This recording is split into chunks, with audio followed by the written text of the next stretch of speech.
Still waiting on some folks to join up. We only have 8 people in here right now, so I'm gonna grab a glass of water and we'll get started when I get back.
All right, well,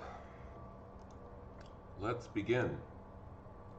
So we're talking about the French Revolution, and I'm going to do this. All right. So we were last class we left off talking about how French society was divided into the first, second, and third estate. The first and second estate being the privileged estates, the ones that had political influence. They were nobles of various ranks, some of them higher ranking nobles, others of them lesser nobles, but nonetheless they had a tremendous amount of privilege because they were able to make the laws in France, and basically the entire third estate is 95, 96, 97% of the population that is excluded from participating in government, and also bears the largest responsibility for taxation. And so this political cartoon, I think, nicely demonstrates this idea of the French Revolution, where a common complaint of the third estate, particularly the bourgeoisie, but really the peasants as well.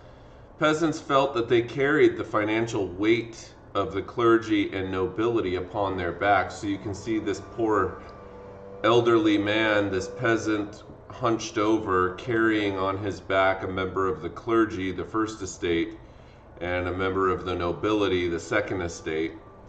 And so this political cartoon is symbolic of the social situation and economic unfairness of the pre-French Revolution old regime, or ancient regime as they called it.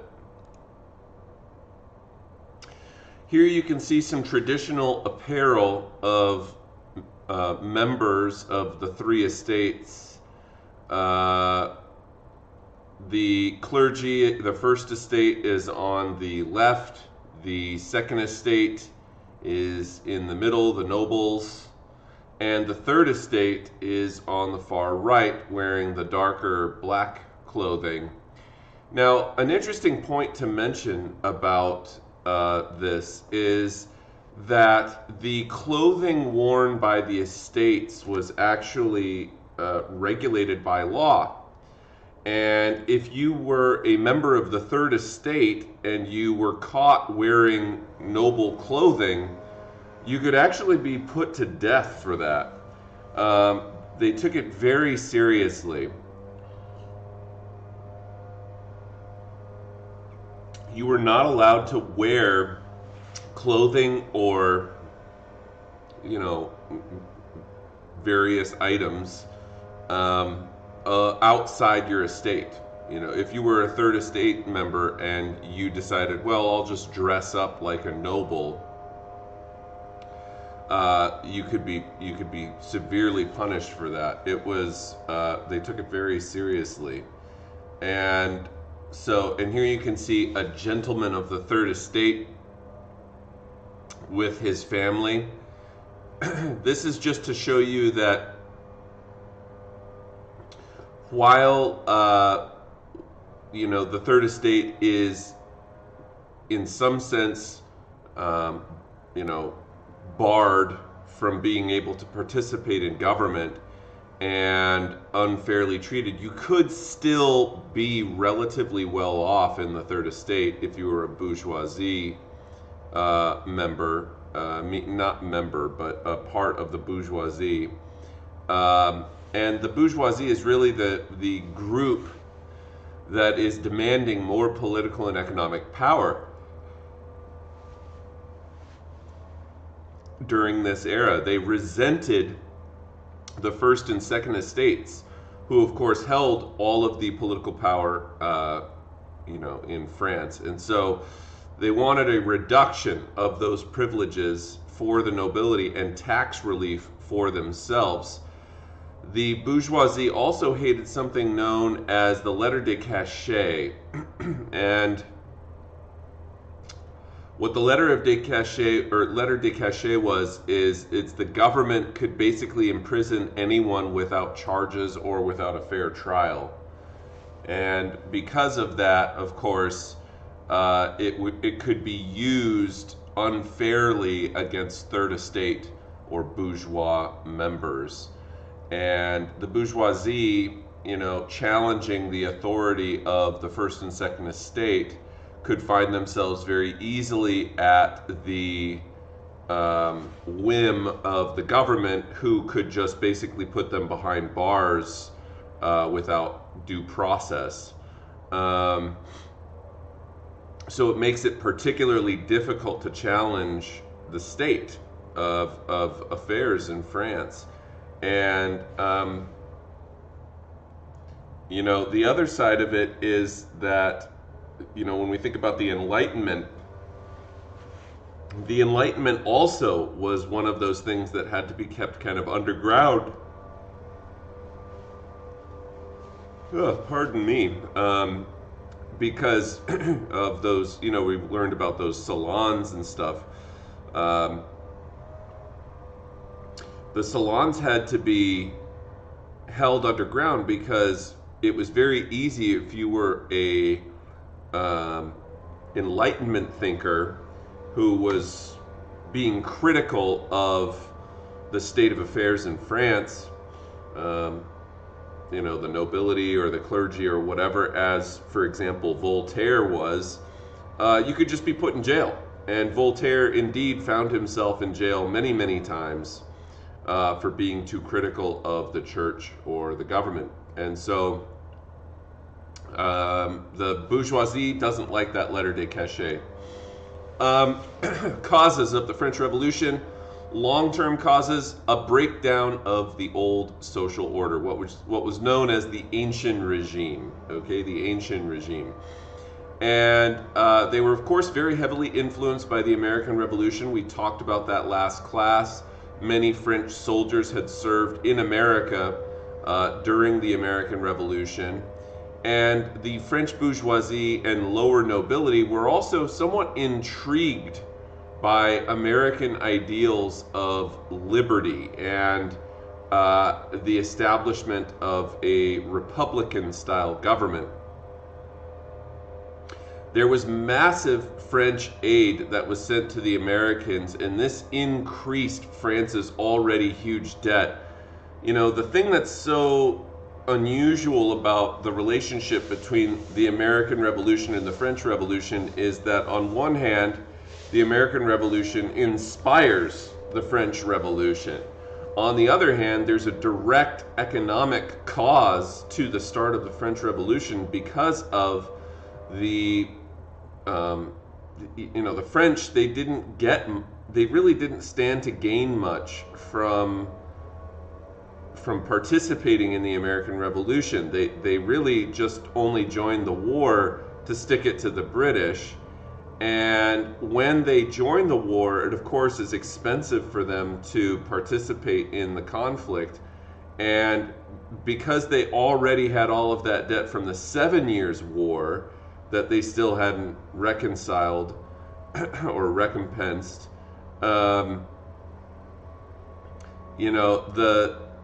the other side of it is that when they add to this debt, it actually directly leads, it's the nail in the coffin to the French economy.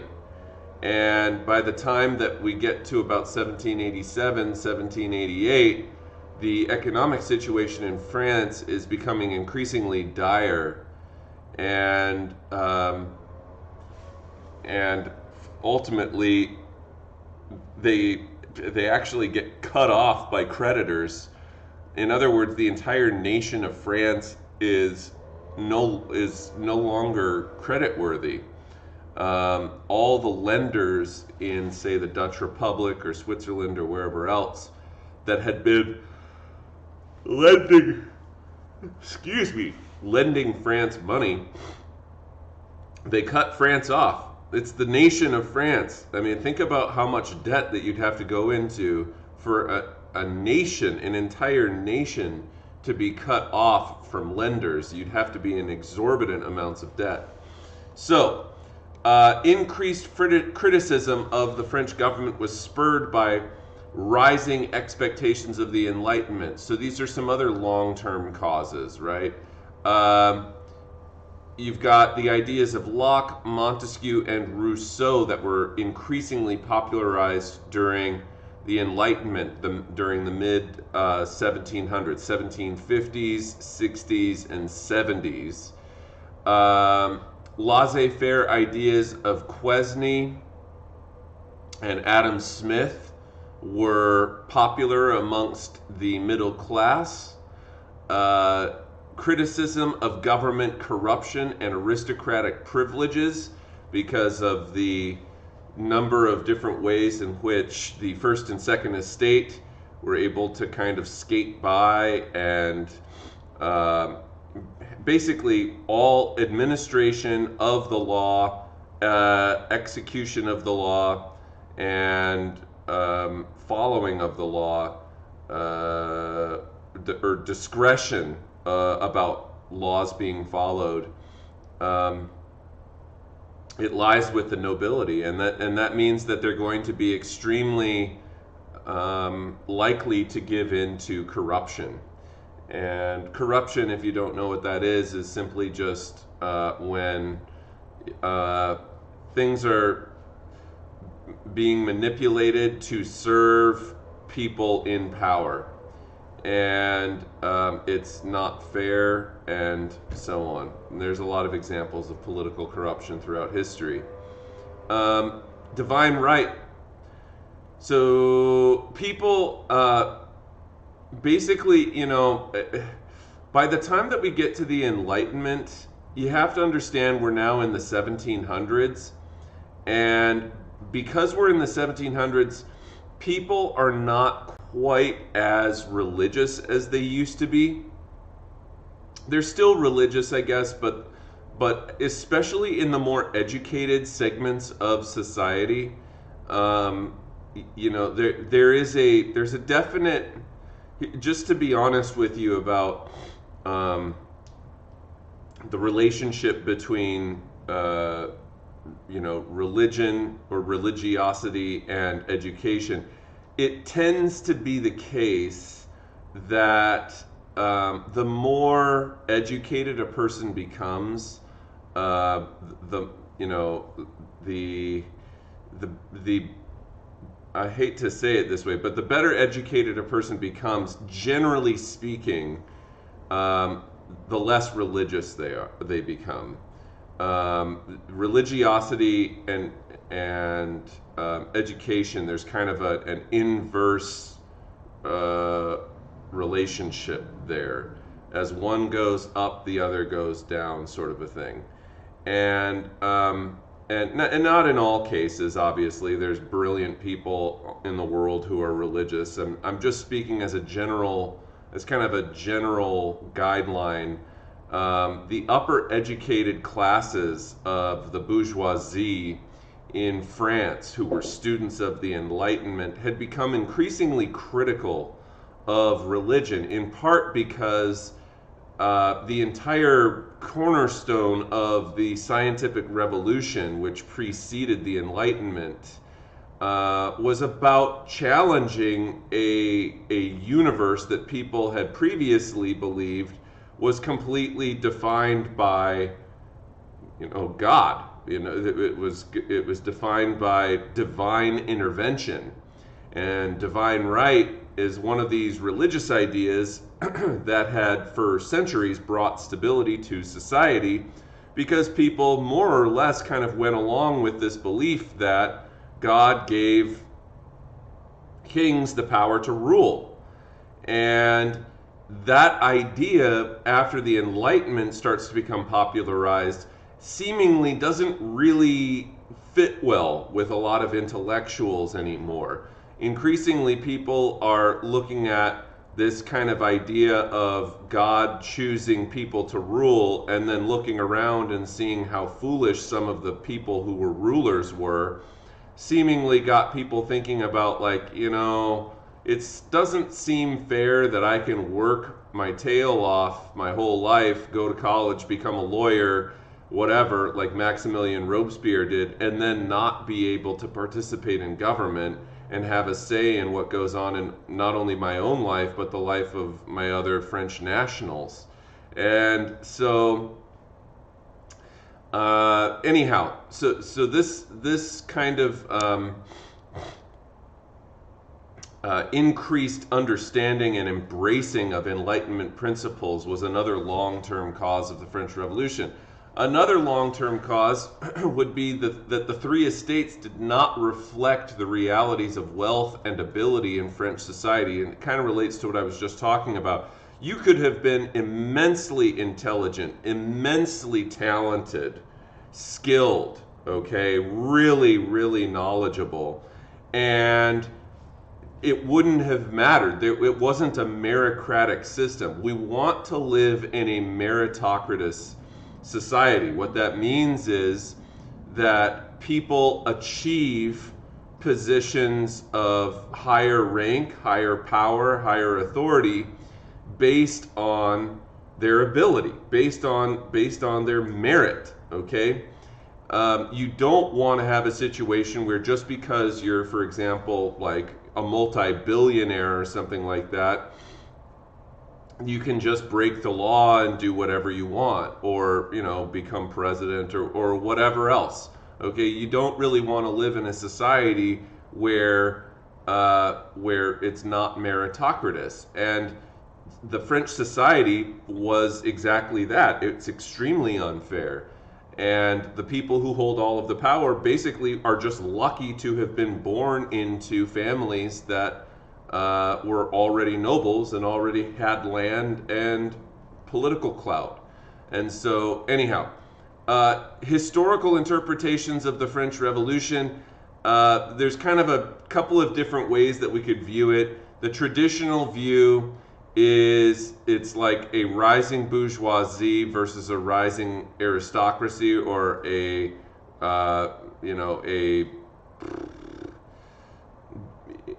the reason they say rising aristocracy is because the aristocracy, the nobles, had been challenging the power of the king.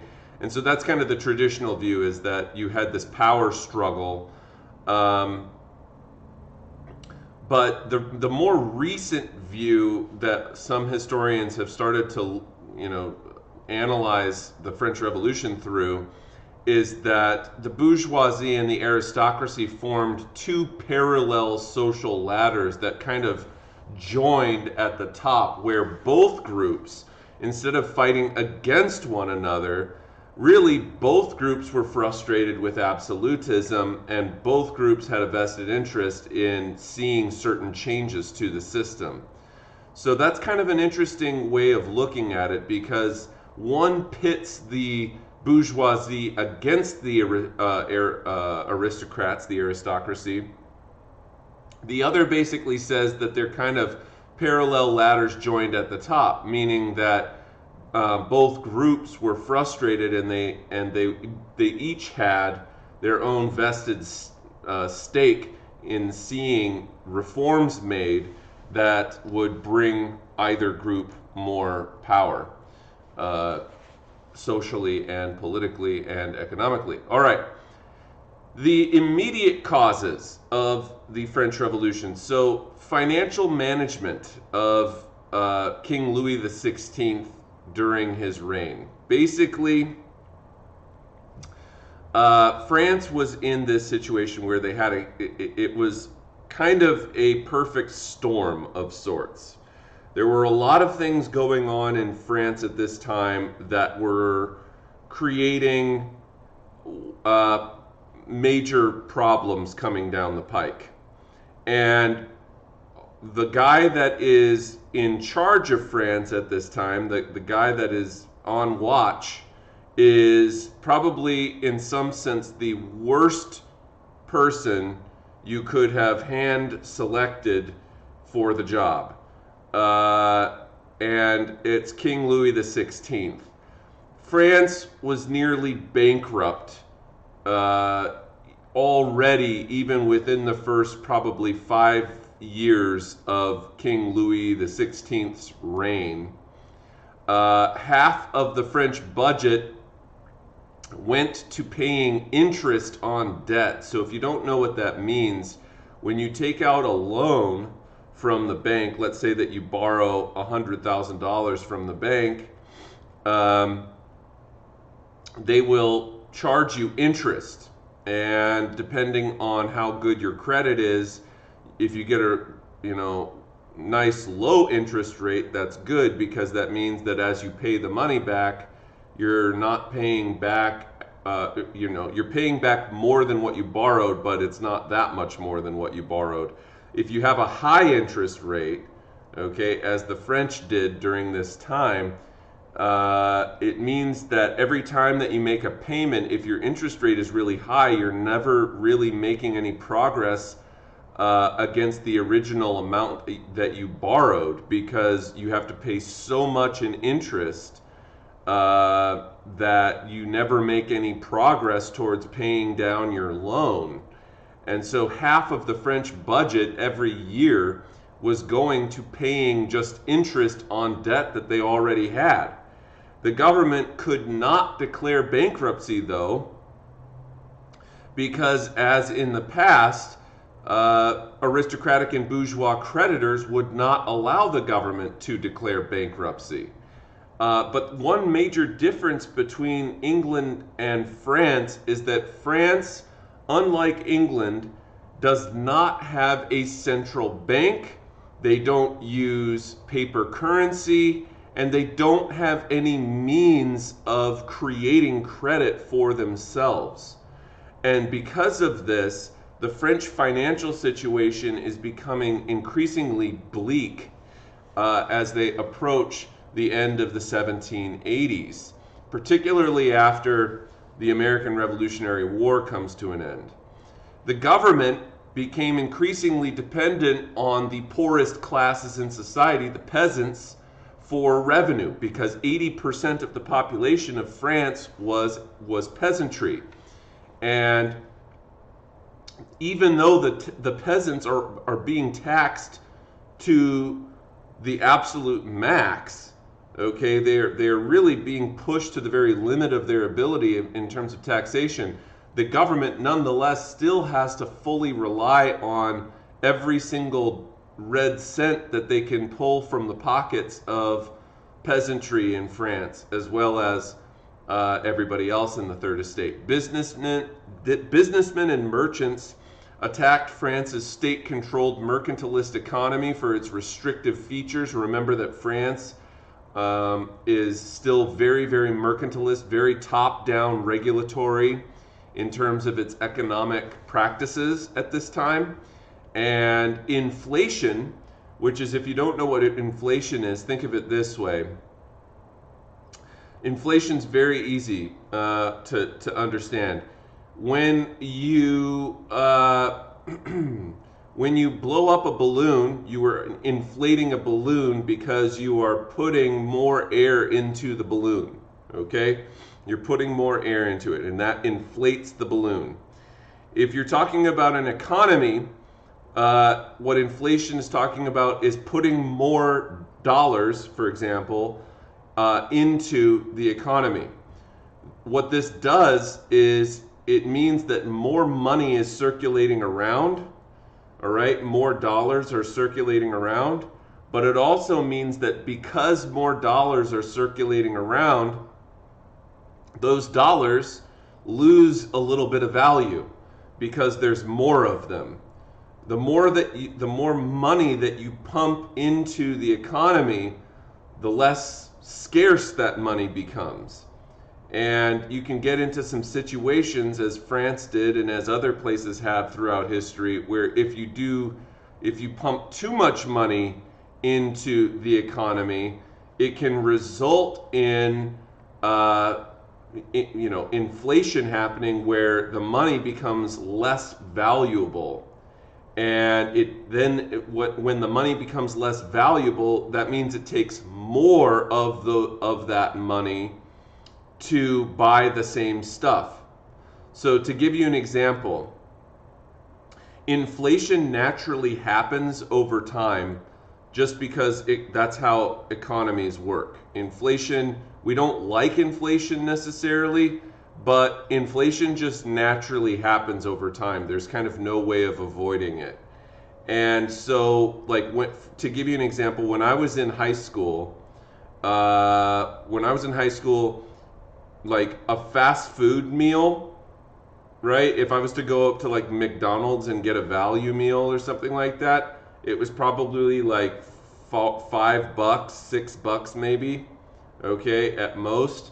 Nowadays, when you go up to McDonald's, it's like, $8, $9 for a value meal. Why is that?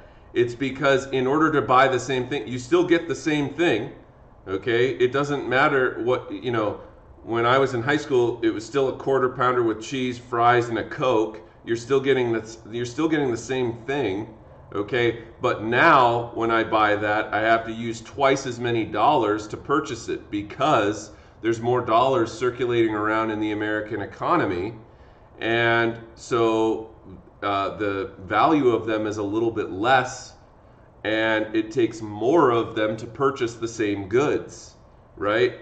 That's how inflation works. And so in France at this time, between the 1730s and the 1780s, their economy had been experiencing this inflation, and this resulted in dramatic price increases in a very short period of time. When we talk about inflation here in the United States, it's very moderate, very slow. Okay, the economy of the United States is inflating over time, but it's inflating at a very reasonably slow rate. In other cases, like in Nazi Germany, well, not really Nazi Germany yet, but pre-Nazi Germany, 1922, 1923, in Germany after World War I ended, there was another situation that was very similar, where there was this rapid hyperinflation of the German economy, and it completely destroyed the German economy. It's the most famous case of hyperinflation probably in all of history. But anyhow, this was happening to France, and the wages are not able to keep up. So whereas people are having to spend more to purchase, for example, bread to stay alive, they are not making more money. So their wages stay the same, but the prices of goods are increasing, and that's extremely problematic. Privileged classes refuse to pay higher taxes. That's another major cause. In fact, this is super important as a cause goes, to be honest with you, because if we're being honest, really the main reason that the French Revolution starts is not the bourgeoisie. They're the ones that are going to be most revolutionary once it starts. The bourgeoisie are going to be like the major proponents of keeping the revolution going. But to be honest with you, the group that is probably most responsible, in my view, for the start of the French Revolution, it's actually the nobles, believe it or not. Because the nobles resisted paying taxes every single step of the way. If the nobles had not gone out of their way to resist Louis XVI's attempts to begin taxing them, there may never have been an Estates General called, and there may never have been a revolution in the first place. If they had merely agreed to paying taxes, they likely could have averted the revolution. But the nobles absolutely refused to pay higher taxes. And in order to, the way that this ends up happening, if you'll recall, I mentioned to you last class that Louis XVI, he did something very dumb when he became king.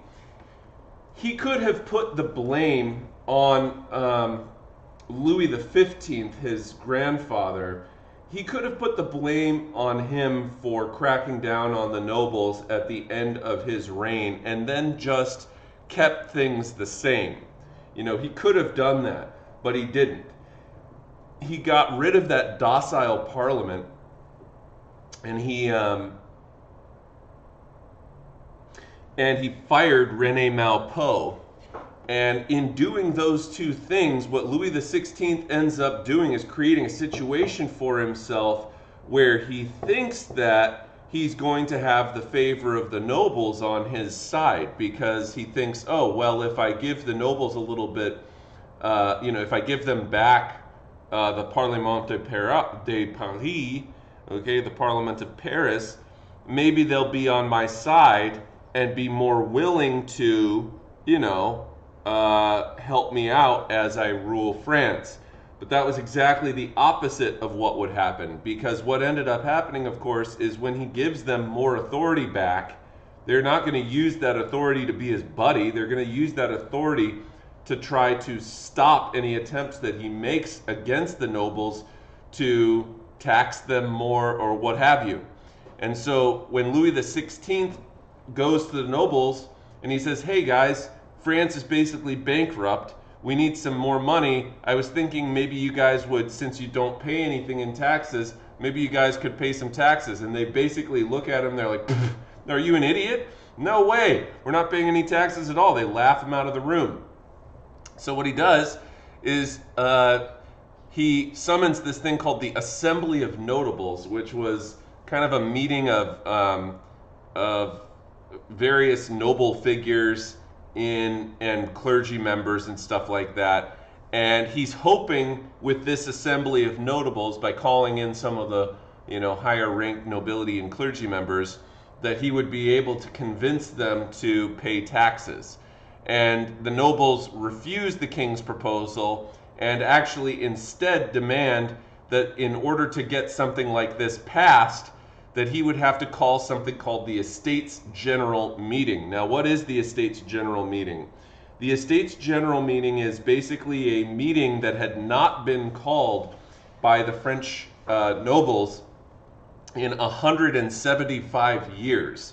Okay, so they're approaching 2 centuries of never having called the Estates General. And what it was is it's this meeting where each estate, each estate, the first estate, second estate, third estate, they have delegates that go to Paris at the Palace of Versailles, and they have a meeting.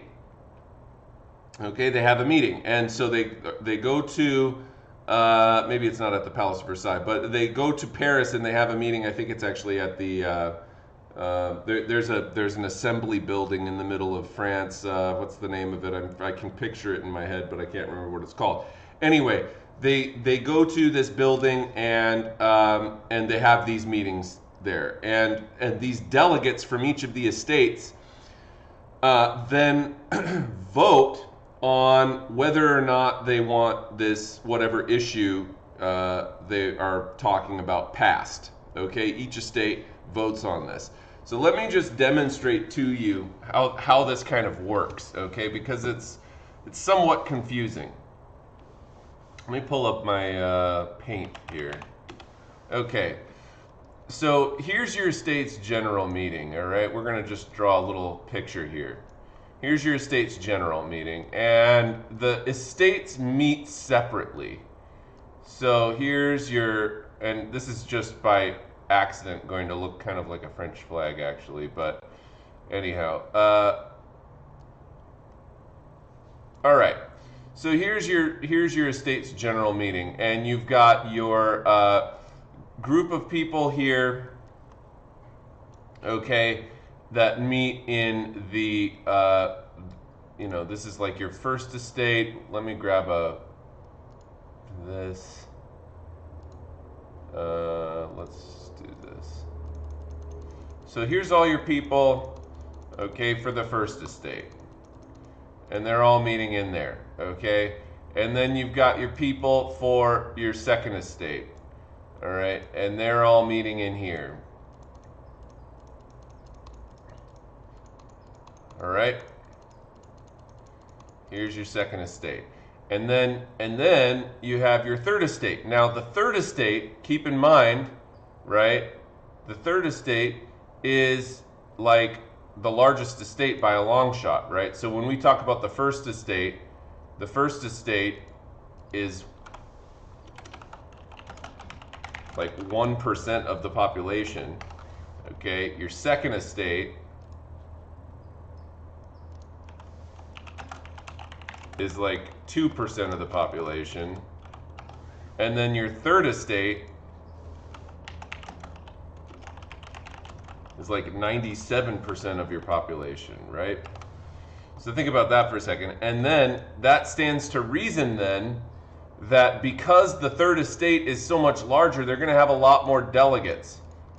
So they've got tons and tons and tons and tons and tons and tons of delegates here. They actually outnumber the delegates of both of the other estates. And so here's all your delegates of the third estate. Okay, and let's just take a minute to think about how this estates general meeting is going to go. That's what we're talking about here. This is the estates general. Let's just take a minute to think about this, okay? Estates general, the question they're being asked is, do you want to tax the nobles of France to solve the economic crisis, the looming economic crisis? Okay, think about this question, all right? Think about this question. Do you want to tax the nobles of France to solve the looming economic crisis? What's the first estate going to say? They're going to talk amongst themselves. The first estate are themselves clergy, but they're also nobles, just clergy or nobles in disguise. Okay, so they're clergy. The second estate is nobles. The third estate is everyone who is not a noble. So think about how are they going to answer this question here? They're going to say, they're going to talk amongst each other. They're going to vote. Clergy, do you want taxes on nobles? They're going to take a vote. They're going to say, no, we don't. The nobles, they're going to say, no, we don't. And then everyone who is not a noble is going to say, yes, we do. But here's the thing. The way the estates general meeting works, okay, even though these guys have more delegates over here in the third estate, all right, even though they have more people in the third estate, the problem is that this vote of the estates general is not determined by popular vote. Instead, actually, they each get one vote. One vote here, one vote here, one vote here. So instead of voting by delegate and taking the total number of votes of everyone participating in the estates general, instead they vote by estate, and then then whatever the estate decides becomes a 3-vote tally. Okay? 1 vote no, 1 vote no, 1 vote yes. Okay?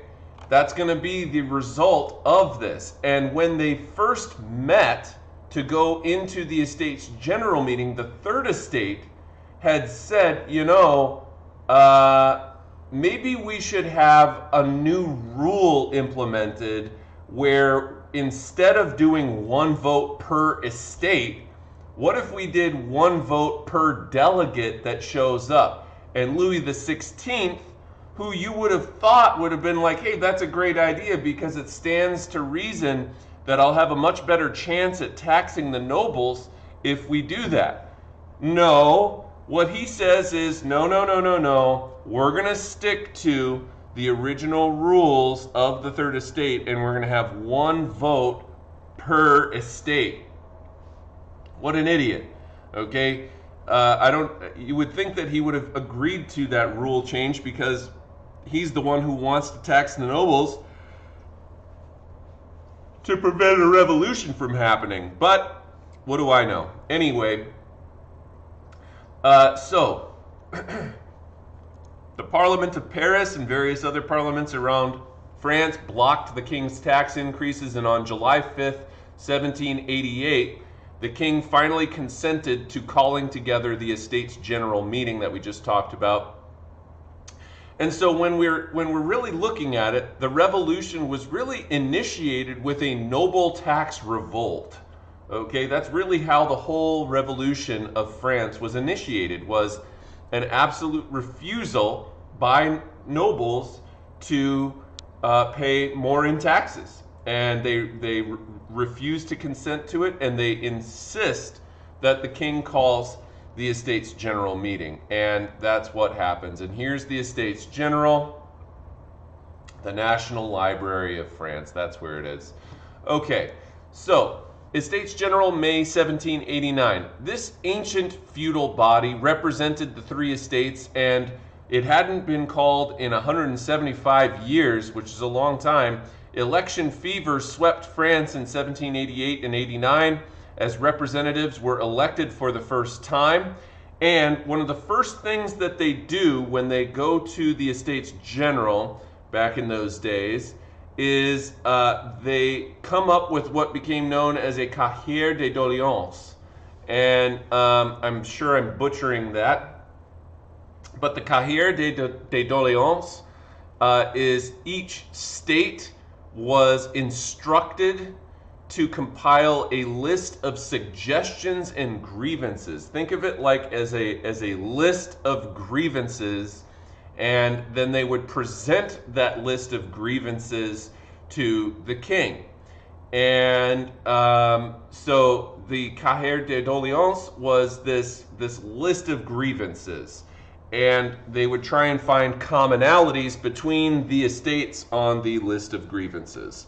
All right, so the agreements that they found between their lists, so each state comes up with their own list, and the things that they find that they were in agreement on were that, number 1, France should be a constitutional monarchy.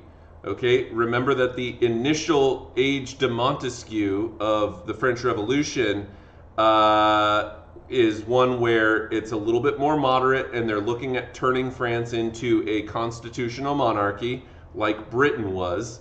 And so the 3 estates agree on that. They also agree that individual liberties should be guaranteed by law. In other words, kind of a American revolutionary sort of sentiment that life, liberty, and property should be guaranteed by the law and protected by the government. They believed the position of the parish clergy should be improved.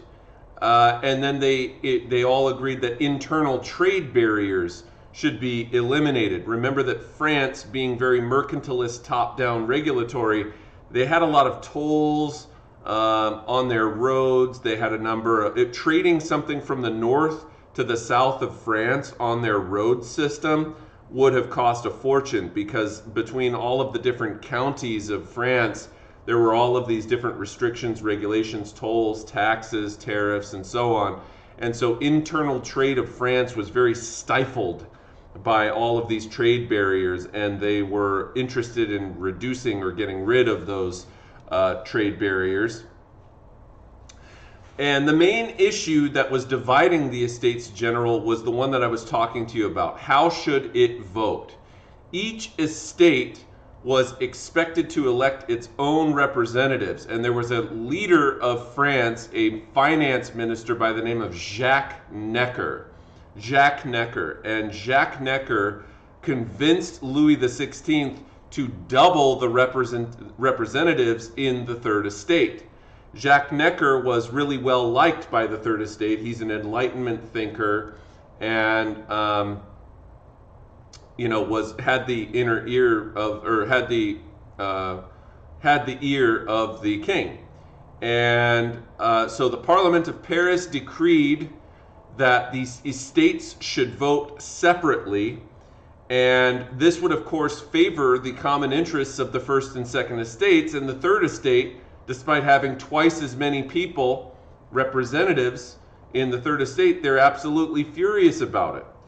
And so the Parliament of Paris decreed that each estate is going to vote with one vote, and that would be it. Now, as the Third Estate continued to kind of groan and gripe about the state of affairs of voting in the Third Estate, they started getting a little bit more inflammatory. All right, and what ends up happening is there's actually a guy named Emmanuel Joseph Sieyès. Okay, Emmanuel Joseph Sieyès. And it says here Abbé Sieyès, and that's because that was his title. He was a priest. He was a member of the First Estate, actually. He was a clergyman, and Emmanuel Joseph Sieyès made a speech in the Third Estate chambers where the Estates General was meeting. And in his speech, Emmanuel Joseph Sieyès, the name of his speech was titled, "What is the Third Estate?" In his speech, he claimed that the Third Estate should rule France. He stated that the nobility should be abolished. And he stated that he believed the Third Estate represented the vast majority of French society. So what is the answer to his question, what is the Third Estate? To him, the answer was everything. Okay, the answer was everything.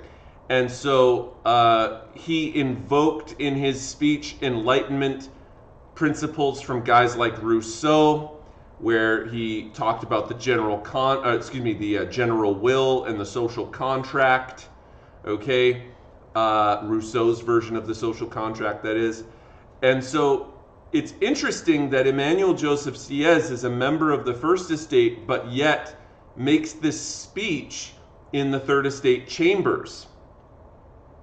And after Emmanuel Joseph Sieyès' speech, the Third Estate really starts to think differently of themselves, and they start to begin to challenge authority a little bit more. And so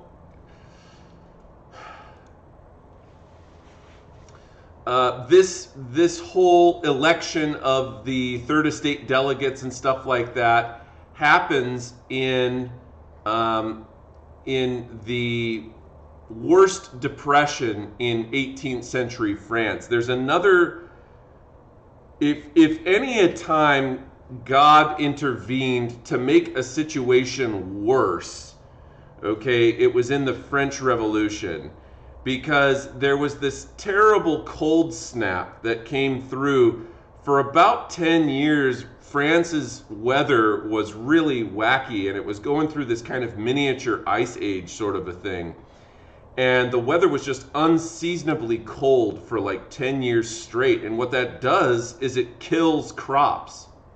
So on top of all of this other mountain of problems that the French economy has with debt, with interest, with inflation, add to that the problem with a scarcity of food, which now means that the price of bread, which was already inflated, goes up even further because the grain crops are dying. Okay, it was really a nightmarish sort of set of circumstances there. So May 5th, 1789, the Estates General met. And the Third Estate, of course, is furious that the voting method was by estate and not per capita. They listened to Joseph Emmanuel Sieyes's speech, What is the Third Estate? And here we see the beginning of the actual revolution. This is where things actually take off. The French Revolution in the age of Montesquieu. National Assembly. Basically, here's what happens. One day, so the Third Estate start talking after Emmanuel Joseph Sieyes's speech. They start talking amongst one another. And they say, you know, what if we stop calling ourselves the Third Estate and we start calling ourselves the National Assembly? And so on June 17th of 1789, the Third Estate throws off the title of Third Estate and declares itself the true National Assembly of France. All right, they vote on it. The Third Estate votes on it in their chambers June 17th. They arrive back, okay, a few days later, you know, and they realize they're locked out of the Estates General meeting. The First and Second Estates had locked the doors of the Assembly Hall to the Third Estate because they had started to call themselves the National Assembly. And so what they do is they go over to a nearby tennis court, which was actually not really as a tennis court as we think of one, but more of a handball court. But anyhow, they go over to this tennis court and they start giving speeches about liberty. They start giving speeches about the future of France and creating a new constitution. All right, every single speech, all these guys from the Third Estate are meeting in there. They're having these, it's quite a scene to behold, and they're giving these speeches for their love of liberty and all of this other stuff. And every single speech is ending the same way, basically saying, and we're not leaving until we have a new constitution. And so, what they're trying to do here, again, reminding you, is that they're trying to get a constitution that will limit the power of the king. The constitution that they are trying to write is a document that would create a constitutional monarchy in France that subdues the power of the monarch, similarly to the British. They are not at this time yet trying to create a Republican-style government, a democratically run government, or anything like that. They're trying to make a constitutional monarchy. And so here is an image of the tennis court oath. And as you can see, it is quite a dramatic picture here. Some people handling it better than others. This guy down here seems like he's kind of sitting in a corner rocking himself. I don't know if he's doing all right or not, but anyhow, this is kind of what it looked like to some extent. And here we have the Third Estate rises. This is a This is a political cartoon, and it's showing the panic of the First and Second Estate. Here's, so on June 27th, about a week later, defections. We start to see people defect away from the First and Second Estate, probably mostly out of fear, okay, because now they're kind of concerned about the Third Estate. But on June 27th, defections from the First and Second Estates forced the king to recognize the National Assembly after he dissolves the Estates General. The whole thing got derailed.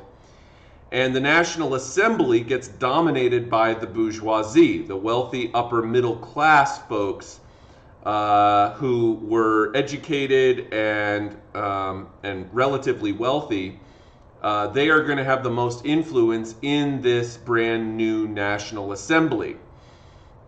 The king allies himself with the more conservative nobles, who of course resist the influence of the Third Estate.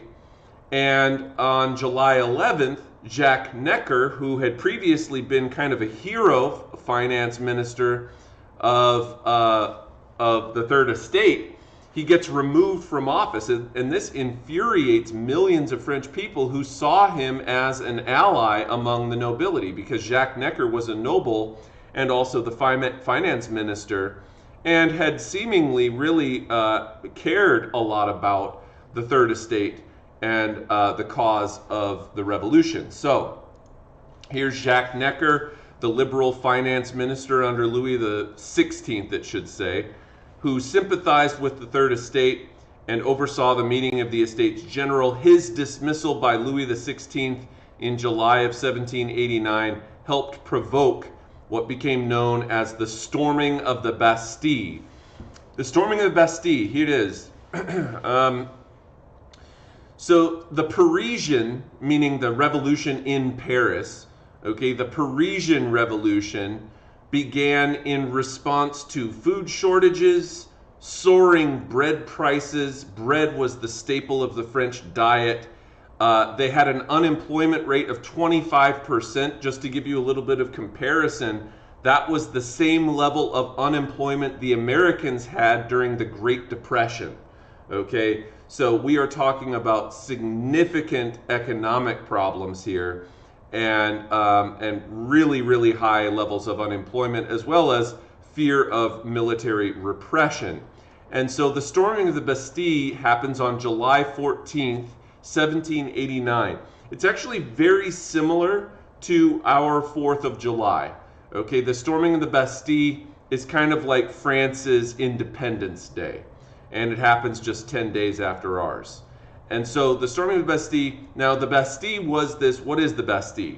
The Bastille is this giant medieval dungeon that is no longer in Paris. You can't go to it anymore because it doesn't exist. And the reason that it doesn't exist anymore is because it gets torn down during the French Revolution.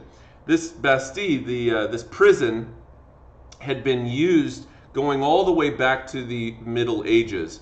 And the Bastille was a symbolic representation of the ancient regime, feudalism. It's this old medieval looking structure made of stone, and it's a castle looking structure. It's a dungeon, it's a prison, and it's a reminder of the ancient regime. And so they stormed the fortress for gunpowder and weapons. And that because in Paris they didn't have, you could own, I think you could own guns, but you weren't allowed to have gunpowder. You had to obtain gunpowder through some sort of official source. And so they stormed the fortress to find gunpowder and to find weapons, and Paris is lost to the king on this day. The significance is that this event basically saved the National Assembly because there was no military repercussions that were going to stop them after this. And so, here's another interesting thing. Louis XVI had a diary. And Louis XVI, in his diary, on the day of the storming of the Bastille, July 14th, 1789, this is an unusual story in history. He wrote in his diary on that day. But I'll tell you what he wrote. He wrote the word nothing. He wrote the word nothing in his diary. He didn't write nothing, okay? In other words, he actually did write in his diary, but the thing that he wrote was the word nothing. And the reason that he wrote the word nothing in his diary on July 14th, 1789 was because he was actually referencing the fact that on that day, as Paris and the largest dungeon in Paris is being ripped down brick by brick, the entire city is freaking out. People's heads are being chopped off and put on pikes as others parade around Paris with weapons and firing cannons and all the rest of it, okay? As all of that is happening, just a short 12 miles away in Versailles, Louis XVI spent that entire day hunting. And when he got back to his palace at the end of the day, he picked up and wrote in his diary the word nothing in reference to the fact that he didn't shoot any animals that day. He didn't catch any animals. I want you to just think about that for a second.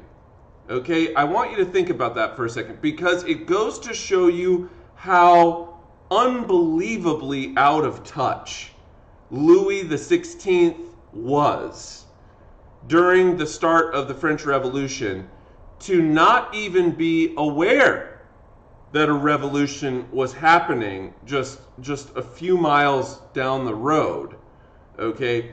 And beyond that, to have spent the entire day hunting. I mean, I think, and I hope this doesn't come off as a partisan statement, but I think that there are some definite,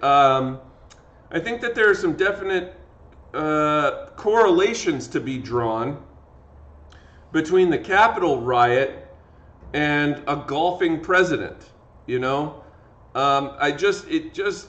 feel like there's a certain sense of the leadership being out of touch and not really, having a pulse on the public sentiment. And this was very much the case for Louis XVI. So a pretty remarkable story when you think about it. Really shines the spotlight on characterizing just how distant the king was. Even though he's only 12 short miles away from Paris, he may as well have been living on the moon. He has no idea what's going on just a short distance away, and how he has, in that day that he spent hunting, completely lost control of the capital of France. It's remarkable, And so anyhow, moving forward here, this is a colorized image of the Bastille, which when it was taken over, it only had 7 prisoners in it.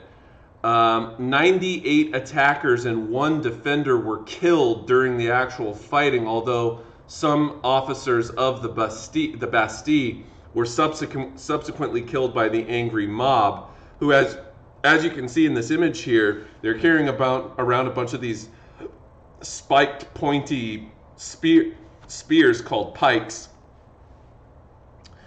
And so anyhow. All right, that is, I'm gonna stop there for the lecture today. I'm gonna stop there, and there's a reason that I'm gonna stop there, because I don't want to jump into the next thing yet, because it's gonna take me some time to explain. But let me pop this back over here. All right, so before I let you guys go, any questions that I can cover about the material for today?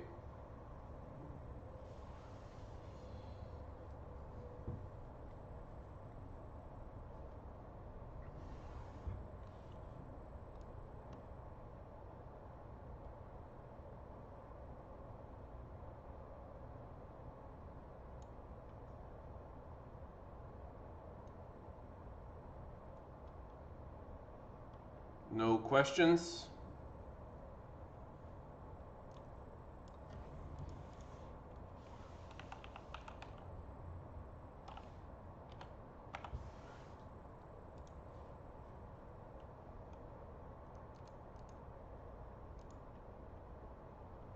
Is it just going to be the same reading guide questions for your homework today? We are starting on question 15, and then we are going to question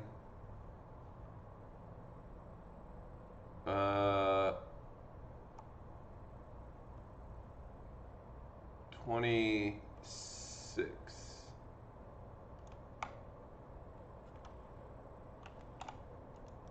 Yeah, so for today's homework, we're going from question 15 to question 26. Let me put that up right now. Canvas, whoops, wrong canvas. CNUSD. I'm gonna put that assignment up right now. Just give me 1 second.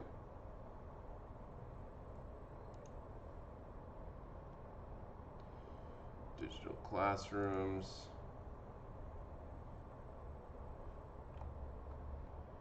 AP Euro.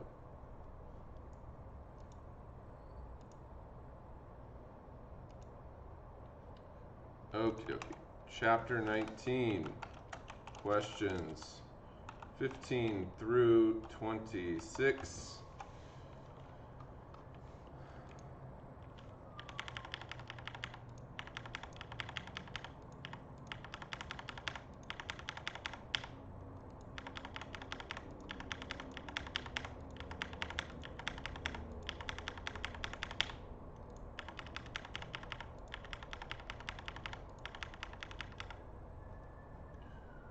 Okay.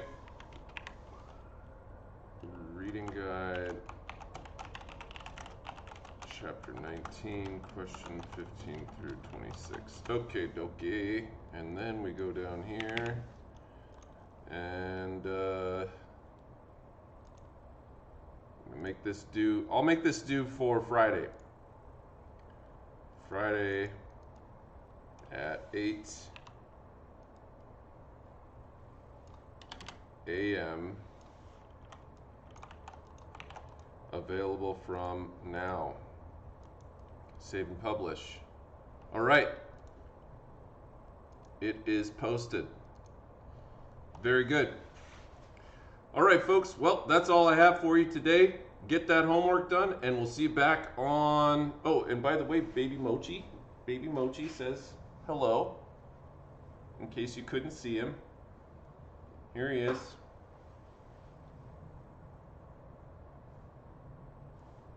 All right. And you guys have a wonderful day, and I'll see you back on Friday.